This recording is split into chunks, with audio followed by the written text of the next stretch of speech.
The boss has to work more hours than anyone else on the team. That's the only way that business leadership happens. That was the limiting belief of one of my clients from last year.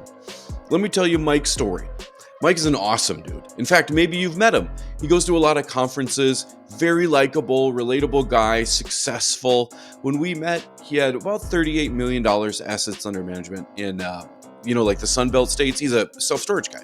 So anyway, he was successful by most measures. However, he was working 75, 80, sometimes 100 hours a week. And his wife was expecting, so he wanted to grow his business while working less. But what was he doing with all that time? Well, he had a team of 9, and they were located in 2 offices that were 90 minutes apart from each other. And he was doing that drive about 3 times a week. And while he was there, he was doing everything. He's talking to property managers, he's doing some marketing, he's calling about deals, trying to raise capital, plus figuring out what CRM they're going to work with and how do we integrate tools and things like that. He had his hand dipped in everything. Now, after we worked together for about 9 months, he's at about $82 million assets under management. He's got a beautiful boy and he gets to spend more time with him because he's down to about 30, 35 hours a week. So how did we do that? Well, we studied his psychology. And what we found was back in the day, he wasn't very good at reading or writing in school, and he was made fun of a lot. And so he developed a perfectionism limiting belief. And this is where he needs to work very, very hard comes in. It was what he thought the only way that everyone on the team would respect him is if he was present and working hard. Then they wouldn't make fun of him. And I know, we're grown-ups. He's 42. But that's what we feel like on our inside. Our subconscious has a lot of pain in there. And we feel like people are going to make fun of us if we don't do things perfectly.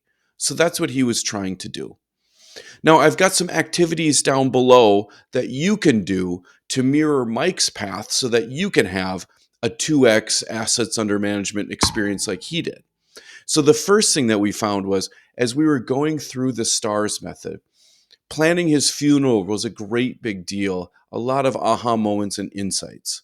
So when we were planning his funeral, he realized that nobody was going to be there. He always thought that he'd have a very large funeral because he was a mentor to so many. And then he realized suddenly in that moment that he wasn't mentoring anybody.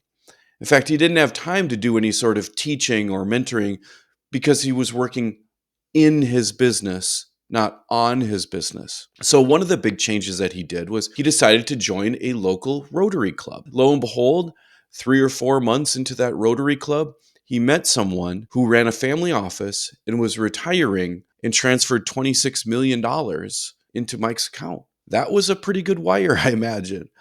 And he went out and bought 1, 2, 3, 4, and working on his 5th and 6th self-storage units in Texas. All because he had more time. And next what we did was with his time management, we did what I call the 4D time management, where we took out a sheet of paper, took a line right down the center. On the left-hand side, he wrote, the boss has to work more hours than anyone else. You write down your limiting belief. On the right-hand side, write down the belief that you want to have.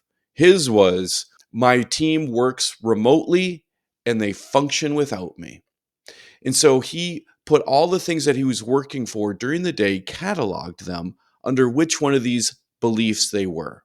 And what he found was he was doing a ton of work under the limiting belief that he has to work harder than anybody else. So then the first 3 Ds that we did was delegate, diffuse, don't. What are things that he can delegate to his team? He had a team of 9. What are things you can delegate to other people? You may think nothing, but you will find things that you can delegate if you open your mind. Think a little bit. Think outside the box. How can other people help you accomplish these tasks? Next thing is to diffuse, which is do things less. What can he do that he thinks needs to be done that you could do less, that you could get away with less? For him, what he found was he could go to fewer conferences coast to coast and attend more conferences at home. He needed to be involved with fewer decisions on an operations level. He also needed to go to the office fewer times. Now he goes once a month instead of 3 times a week. different things that he could do to diffuse. I wonder what that is for you. Last D, don't. What can you stop doing altogether? He had a lot of things in there that felt productive, but weren't moving the needle. So what they were doing was really soothing his subconscious by doing things that felt like people weren't going to make fun of him, but they really didn't move the needle at all. They kept him from making decisions and taking risks. Great job, subconscious, but it also kept him from being happy and fulfilled in his life.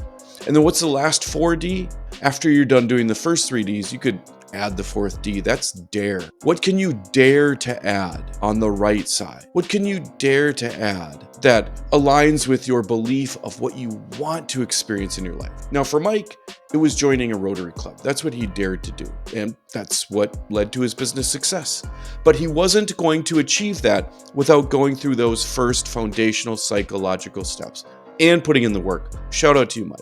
So take a look at those activities down below. You don't have to work harder to get farther in life. There's a smarter path. Will you get it?